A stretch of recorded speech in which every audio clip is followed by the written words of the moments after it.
할렐루야, 예수원적교회 성도 여러분, 오늘도 좋은 아침입니다. 오늘 하루 하나님의 은혜 가운데 살아가는 우리 모두가 되기를 원합니다. 우리 다 함께 신앙을 고백하겠습니다. 전능하사 천지를 창조하신 하나님 아버지를 내가 믿사오며 그 독생자 우리 주 예수 그리스도를 믿사오니 이는 성령으로 잉태하사 예언대로 처녀의 몸에서 나시고 나를 위하여 고난을 받으사 십자가에 못 박혀 죽으시고 장사한 지 사흘째에 죽은 자 가운데서 다시 살아나시며 하늘에 오르사 전능하신 하나님 우편에 앉아 계시다가 거기로부터 산자와 죽은 자를 심판하러 오시리라. 성령을 믿사오며 거룩한 공교회와 성도가 서로 교제하는 것과 죄를 사하여 주시는 것과 몸이 다시 사는 것과 영원히 사는 것을 믿사옵나이다. 아멘. 오늘 함께 은혜 받으신 말씀은 이제 누가복음 7장 1절에서 10절까지로 넘어가도록 하겠습니다. 예수께서 모든 말씀을 백성들에게 들려주시기를 마치신 후에 가버나움으로 들어가시니라. 어떤 백부장의 사랑하는 종이 병들어 죽게 되었더니 예수의 소문을 듣고 유대인의 장로 몇 사람을 예수께 보내어 오셔서 그 종을 구해 주시기를 청한지라. 이에 그들이 예수께 나와 간절히 구하여 이르되 이 일을 하시는 것이 이 사람에게 합당하나이다. 그가 우리 민족을 사랑하고 또한 우리를 위하여 회당을 지었나이다 하니 예수께서 함께 가실새 이에 그 집이 멀지 아니하여 부장이 벗들을 보내어 이르되 주여 수고하시지 마옵소서. 내 집에 들어오심을 나는 감당하지 못하겠나이다. 그러므로 내가 주께 나아가기도 감당하지 못할 줄을 알았나이다. 말씀만 하사 내 하인을 낫게 하소서. 나도 남의 수하에 든 사람이요 내 아래에도 병사가 있으니 이더러 가라 하면 가고 저더러 오라 하면 오고 내 종더러 이것을 하라 하면 하나이다. 예수께서 들으시고 그를 놀랍게 여겨 돌이키사 따르는 무리에게 이르시되 내가 너에게 이르노니 이스라엘 중에서도 이만한 믿음은 만나보지 못하였노라 하시더라. 보내었던 사람들이 집으로 돌아가 보매 종이 이미 나아 있었더라. 아멘. 네, 오늘은 이제 예수님께서 모든 말씀을 마치신 이후에 이제 또 새로운 또 기적을 나타내시는 어떤 그런 내용의 부분이라고 볼 수가 있습니다. 특별히 이제 이 누가복음 7장의 주된 내용들을 전체적으로 파악을 한다면 일단 예수님께서 원수를 사랑해라, 또 이웃을 사랑해라, 뭐 다양한 어떤 율법적인 또 그것이 지나서 윤리적인 어떤 삶의 모습들, 신앙의 모습들 이런 것들을 얘기하시고 난 다음에 실제로 이방인들 그리고 7장 다음이 이제 과부에 대한 이야기, 그리고 그 다음이 죄인인 여인에 대한 이야기, 이런 식으로 소외되고 상당히 연약하고 죄가 있고 문제가 있는 사람들을 끌어안는 그러한 내용들로 이제 7장은 이렇게 진행이 되어진다라고 보시면 될 것 같습니다. 그런 의미로 이제 백부장의 종을 치유하시는 그 사건으로 일단 이제 첫 1절부터 10절까지 이야기가 등장을 합니다. 이 내용에 대해서는 이미 아시는 분들은 아시는 내용입니다. 마태복음이나 이제 이제 마태복음 같은 경우에도 이 내용이 나오지만 이제 몇 가지 이 내용에만 이 누가복음에만 등장하는 그런 내용들이 좀 있어요. 그래서 이제 그런 내용들과 함께 해서 좀 보도록 하겠습니다. 예수님께서 이제 백성들에게 말씀을 주시고 난 다음에 이 가버나움이라고 하는 그 도시로 들어가십니다.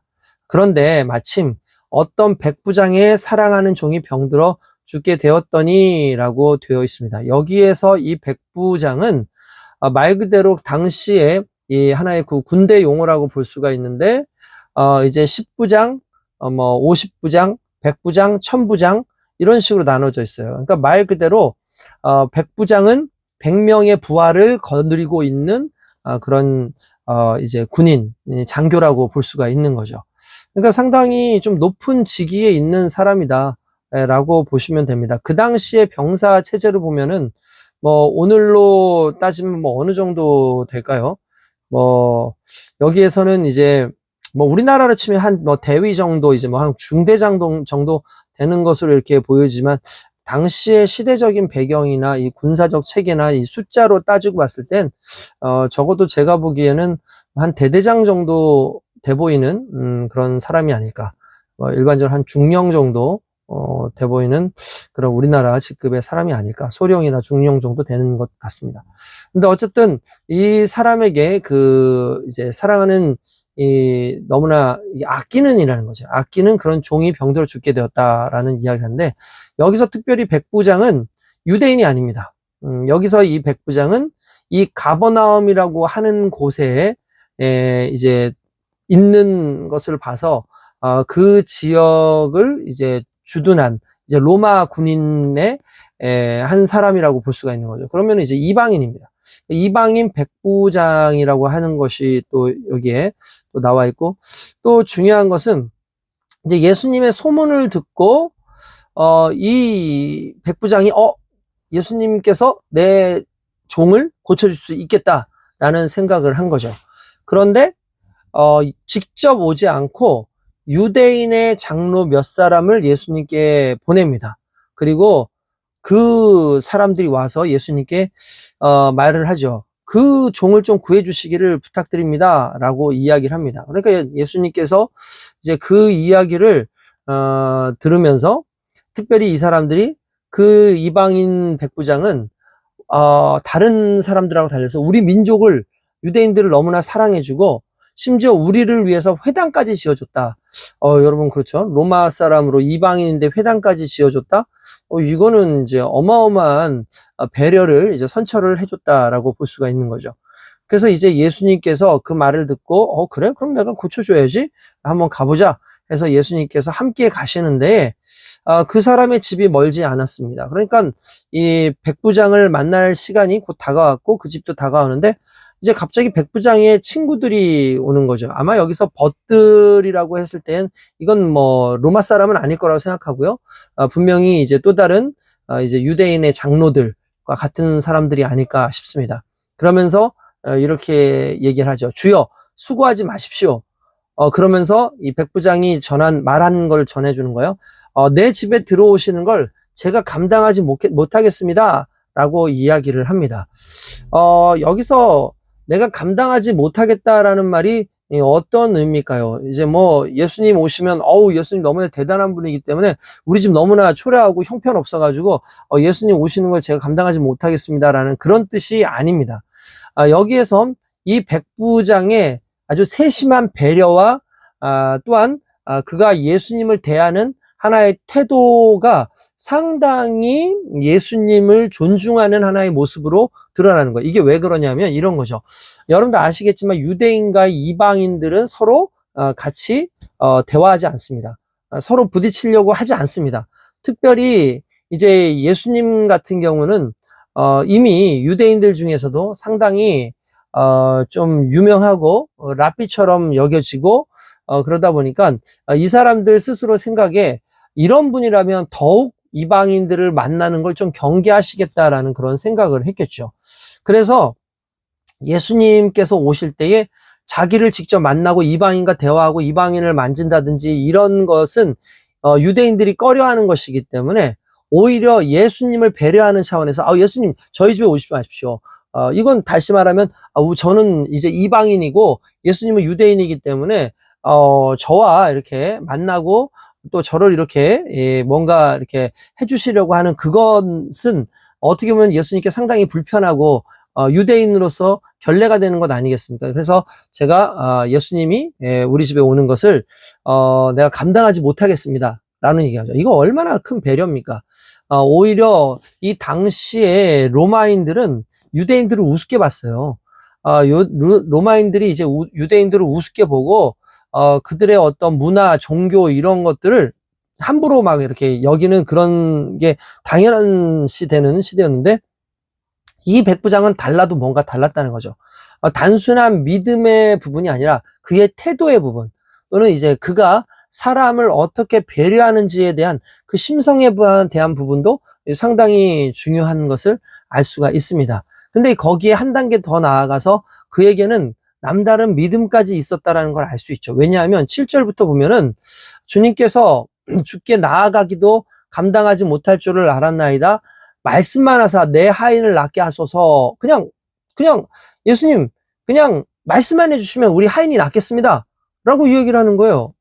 뜬금없이 그래도 뭐 예수님이 직접 가서 기도도 해주시고 만져주시고 이렇게 해야지 살 것 같은데 웬만하면 사람들 다 예수님을 우리 집에 갑시다.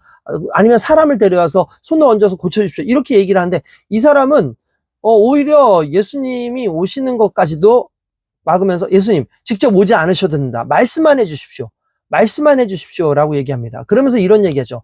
나도 남의 수하에 있는 사람, 흔히 말하는 천부장 아래에 있는 사람이고, 그러니까 내 윗사람이 있고, 또한 내 아래도 병사들이 있는데, 내가 말 하나로 내가 권세가 있으니까, 권위가 있으니까, 너 저리로 가. 그러면 저리로 가고, 이쪽으로 가. 하면 이쪽으로 가고, 저쪽으로 가서 뭘 좀 해 하면 모든 사람들이 하고 합니다. 왜냐하면 내 말에 권세가 있기 때문에 그런 거죠. 그런데, 예수님께서 또 마찬가지 아닙니까? 예수님은 하나님의 아들이시고, 당신은 말씀의 권세가 있는 분이기 때문에 당신이 내 종이 나았다라고 선포해 주시면 반드시 나을 것입니다 라고 고백하는 거죠. 예수님께서 들으시고 그를 놀랍게 여겨서 이제 돌이키시면서 이제 사람들에게, 무리들에게 말씀하십니다. 야, 내가 이스라엘 중에서도 이만한 믿음은 아직 만나보지 못했다라고 말씀하시고 그 자리에서 종을 축복하시고 그의 이 병을 치료하도록 기도해 주십니다. 그리고 보냈던 사람들이 집에 들어와서 보니까 종이 이미 나아 있었다라는 내용으로 요 한 단락이 이제 끝나게 되죠. 결국 여기에서 우리가 유심히 좀 살펴봐야 되는 건 백부장의 믿음입니다. 그의 믿음은 그냥 단순한 믿음이 아닌 거죠. 그의 믿음은 하나의 형식을 깨트리는 믿음인 거죠. 뿐만 아니라 믿음 위에 믿음인 거예요. 일반적인 사례, 일반적인 사람들이 하는 어떠한 그 행함, 예수님이 오셔서 기도해 주시면 나을 수 있습니다. 이런 개념이 아니라 예수님의 존재를 바라보는 거예요. 그리고 예수님이 어떤 분인지에 대해서 이해하기 시작한 거죠. 그래서 예수님, 당신이 하나님의 아들이라는 걸 나는 이미 알고 있습니다. 그러니까 예수님께서 말씀만 하시면 이 모든 일들로부터, 이 병으로부터 우리 종이 나을 줄로 믿습니다라고 고백하는 거죠. 이런 엄청난 믿음인 거죠. 이 믿음을 예수님께서는 칭찬하시죠. 정말 예수를 믿는다고 하면서도 중요한 건 예수님을 믿는다고 하고 하지만 예수님의 어떠한 특별한 모습, 특별한 어떤 행위, 또 이제 목사님들의 어떤 특별한 어떤 그런 안수라든지 이런 것들을 통해서 있어야지만 꼭 병이 나을 것 같고 꼭 뭔가 기적이 일어날 것 같고, 그런데 중요한 건 그렇게 어떤 행동을 하지 않아도 이미 권세가 있고 하나님 말씀의 언약이 우리 속에 있다면 이루어질 줄로 믿습니다라고 하는 그 믿음, 솔직히 그 믿음을 가지고 살아가기가 오늘날에도 참 쉽지가 않은데, 당시에 그것도 이방인이었던 백부장에게서 이런 믿음이 나왔다? 이건 어마어마한 사건이고, 예수님께서는 오히려 유대인들보다 이러한 이방인들에 대한 믿음을 더 크게 보시고 이제 그들을 축복하셨다라는 내용이 상당히 좀 의미가 있다라고 볼 수가 있습니다. 특별히 오늘의 이 말씀 속에서 우리가 좀 알아야 되는 건 예수님께서 요 단락 이전에 뭐라고 말씀하셨습니까? 원수를 사랑하는 내용까지 얘기했죠. 만약에 예수님의 평지 그 설교에서 원수를 사랑하라는 교훈 가운데 이 원리적인 내용이 아니라 실질적인 내용으로서 예수님께서 말씀하시고 이제 행하신 부분이 있다면 바로 오늘의 이 말씀이에요. 만일 사랑이 원수에게까지 베풀어진다면 가장 큰 구원의 은혜가 이스라엘의 가장 명백한 원수인 로마 군인에게까지 베풀어지는 것, 이건 너무나 당연한 것이죠. 어떻게 보면 예수님께서 로마 군인에게 은혜를 베푸셨다라는 그 사실 자체를 봤을 때 이미 예수님께서 원수를 사랑하시는 가장 직접적인 행동을 하셨다라는 것을 일단 알 수가 있습니다. 뿐만 아니라 이렇게 예수님께서 특별히 이 예수님께서 백부장의 믿음을 유대인들의 믿음보다 더 뛰어난 것으로 칭찬하시는 가운데 이제 더욱 충격적으로 이제 드러난데, 이것은 예수님께서 이방인들이 메시아의 구원의 대상에서 제외된 사람들이 아니라 오히려 유대인들보다 더 적극적인 대상이 될 수 있다라는 것을 선언하시는 그러한 중요한 내용이고, 이방인의 사도였던 누가라든지, 또는 이 누가가 이 복음을 쓰고 있는 그 헬라 사람들, 로마 사람들에게 쓰고 있는 이 내용 속에서 예수님은 이방인들에게 관심이 있으시고 그들을 구원하시려고 하셨다라는 사실을 조금 더 부각시켜주는 그러한 말씀이라고 볼 수가 있는 겁니다. 오늘의 이 말씀 속에서 오늘 우리가 깨달아야 되는 것은 예수님 바로 그런 분이에요. 예수님은 우리를 사랑하시고 우리와 함께 하시고 우리의 원수까지도 사랑하시는데, 그 가운데에서 결국 예수님께서 발견하시고자 하시는 그 믿음, 그 백부장의 그 믿음을 오늘날 저와 여러분들도 동일하게 이제 가지고 살아갈 수 있기를 원합니다. 그렇게 살아감으로 하나님께서 기뻐하시고 하나님께서 원하시는 삶을 살아가는 저와 여러분 되시길 주님의 이름으로 축원드립니다. 거룩하신 아버지 하나님 감사합니다. 원수를 사랑하라고 하신 예수님께서 정말 이스라엘을 압제한 정말 실질적인 원수인 그 로마 군인을 정말 구원하시고 그의 종을 치유하시는 그러한 과정들을 볼 때에 정말 예수님은 그냥 원론적인 입술에만 머물러 계시는 분이 아니라 실질적으로 행함으로, 삶으로 말씀을 보여주시는 분임을 믿습니다. 우리도 동일하게 그렇게 살아가게 하시고, 이방인들의 그 이방인 백부장의 그 고백처럼 우리의 고백도 당장 실제적으로 눈에 보이지 않는다 할지라도 그 말씀의 원리와 건설을 믿고 달려가는 그러한 믿음의 모습이 있게 하여 주시옵소서. 감사하고 예수님의 이름으로 기도드리옵나이다. 아멘. 자, 오늘 하루도 승리하시기 바랍니다.